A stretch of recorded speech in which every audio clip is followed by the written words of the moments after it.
In terms of the universality of the experience, I know that even here in D.C., where we like to consider a fairly progressive culture. Those of us who are LGBT can live our lives fairly openly, but still, all of us who are LGBT know somebody who's been bashed. I've had a staff person who's been bashed recently. I've had friends that have been bashed, and I know that youth have particular challenges. And this is something I wanted to ask Andrew: is in the day-to-day lives of the LGBTQ youth that you're working with, is the message of the Laramie Project something that's resonating with them, or is it something that's outside of them and more resonates with us as a community that's supposed to provide the support for those youth? Can you tell me more what you mean by the message? The message of a community dealing with its own perceptions and learning to know that there are differences within, not to misstate the nature of play in front of the people who wrote it and performed it, but sorry to ask you to do that. To be able to deal with. Gotcha. Yeah, that's an excellent question. I think that the issues of homophobia, of fear and lack of ignorance about sexual orientation and gender identity are certainly playing out in the lives of LGBT youth here in DC.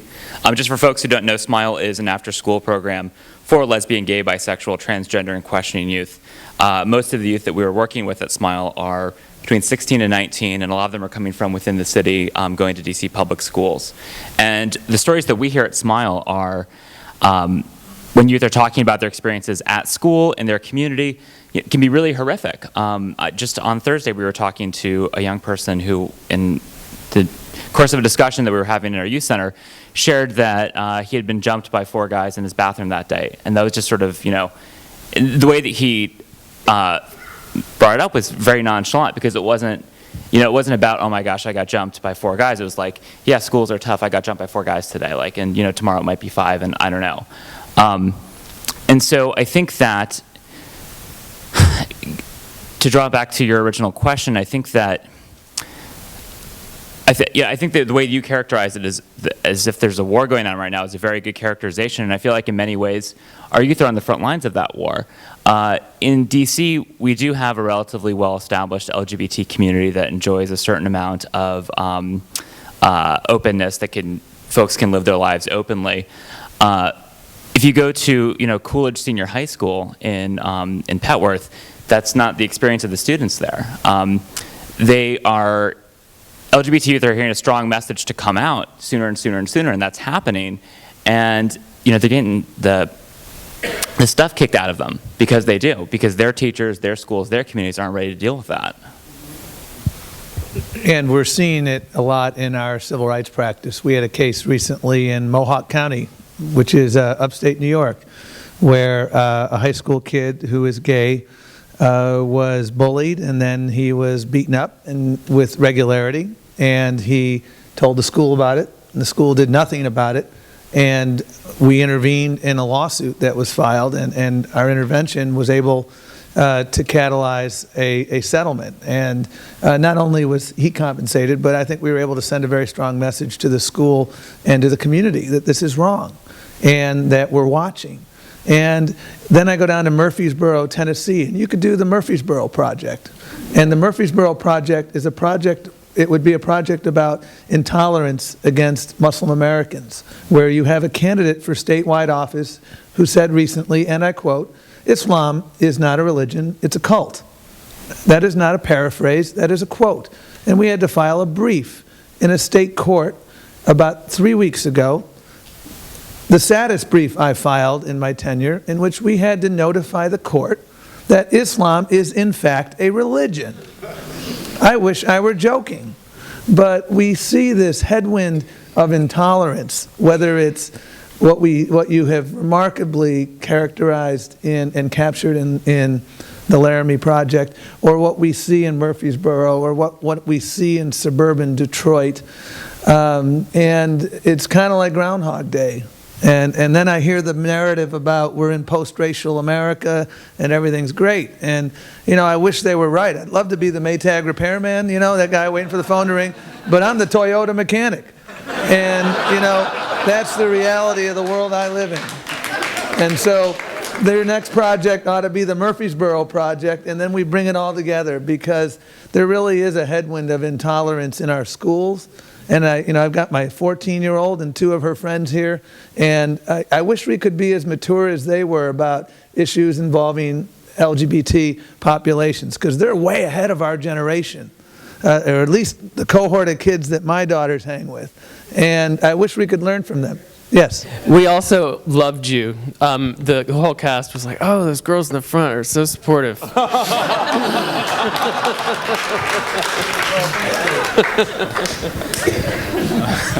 Actually, in a few minutes, I am going to start taking some questions. Let me add something to what you just said, because I think it's one of the things that we've been experiencing in doing the play is because the Hate Crime Legislation Act passed, because our president now dares to speak about these issues, there is a backlash that we are feeling that is very, very strong.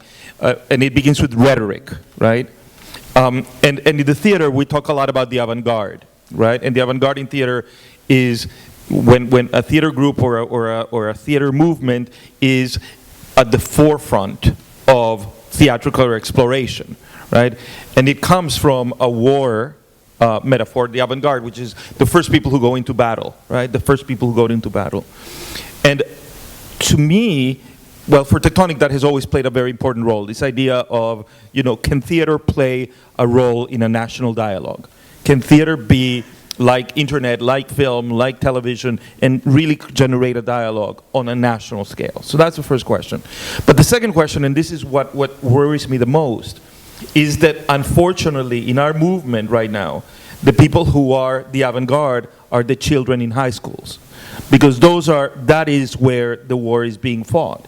Because all of our rhetoric, and all of the rhetoric generated by this backlash, trickles down to the children. And they hear all this rhetoric about the sanctity of marriage, and about don't ask, don't tell, and about don't let gay people fight in the military. And, or when they go to, a synagogue or a church, and they hear the pastor say, love the sinner, hate the sin, right?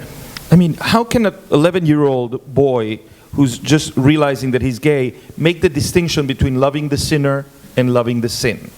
So he's thinking, I might be gay, I'm going to love myself, but I'm going to hate my homosexuality. I mean, and I think that all of that rhetoric, or people talking about the sanctity of marriage, what's really fascinating to me is that until gay people decided to get married, nobody was talking about the sanctity of marriage. Although the marriage became very sacred as soon as we decided to get married. But I think that what is important is that all of that rhetoric really trickles down and plays itself out in the arena of high school. And the danger with that is that there are no filters.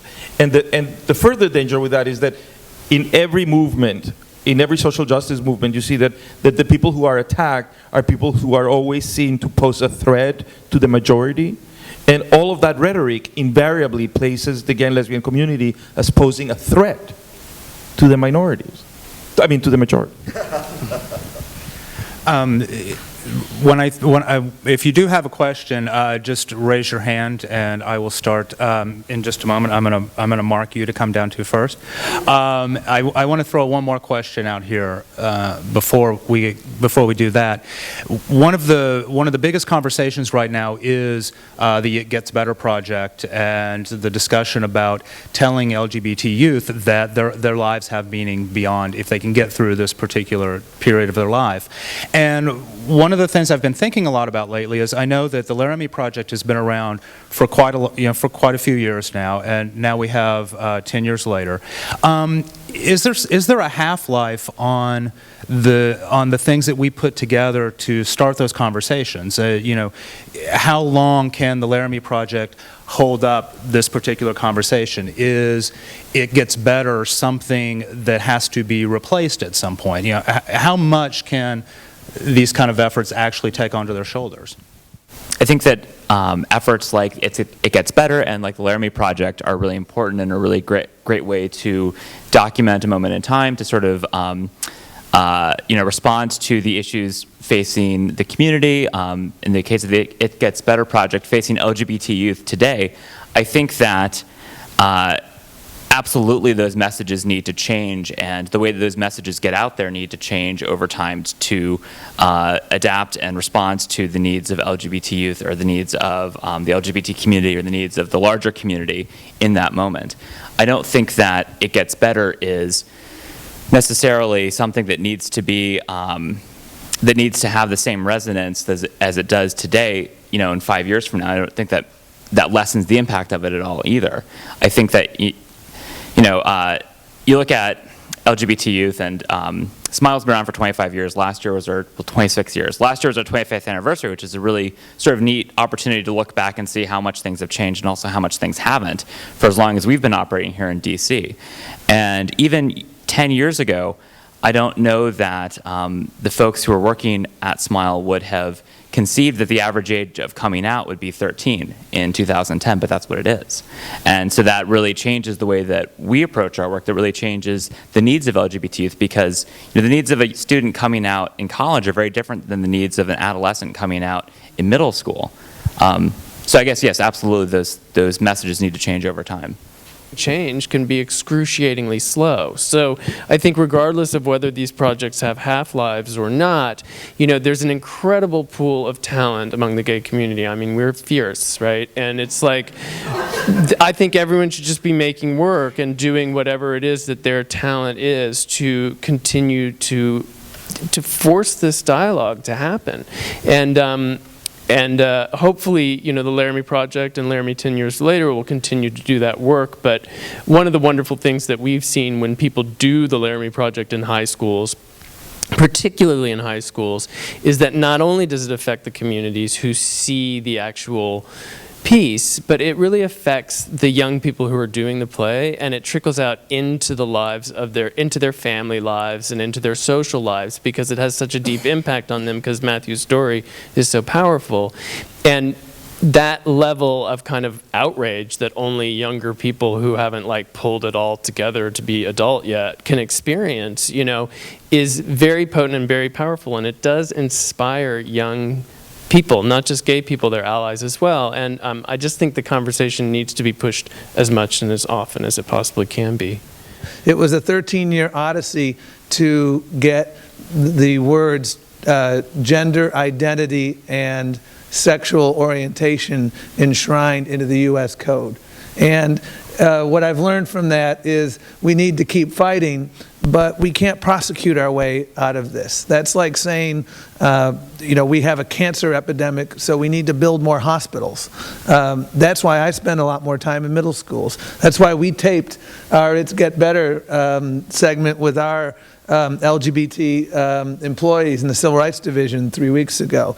And that's why the new media, I think, is so critically important, because my daughter and her friends know a heck of a lot more about the new media than I do, and that's where they're getting a lot of their information. So we need to continue to have these partnerships, and we will always be there as long as I'm around, as long as this president's around, and I think there is a bipartisan agreement that we need to do more to combat hate violence, but nonetheless, we can't prosecute our way out of this. And so we need today's Laramie Project, we need it 10 years later, we need It Gets Better, and we need so many more different things, and we need the business community to step up, and we need the usual suspects, which is basically this audience, and we need the unusual suspects. That's how I think we affect lasting change. And I think the unusual suspects are more and more around us, because more and more around our society we know of family members, friends, co-workers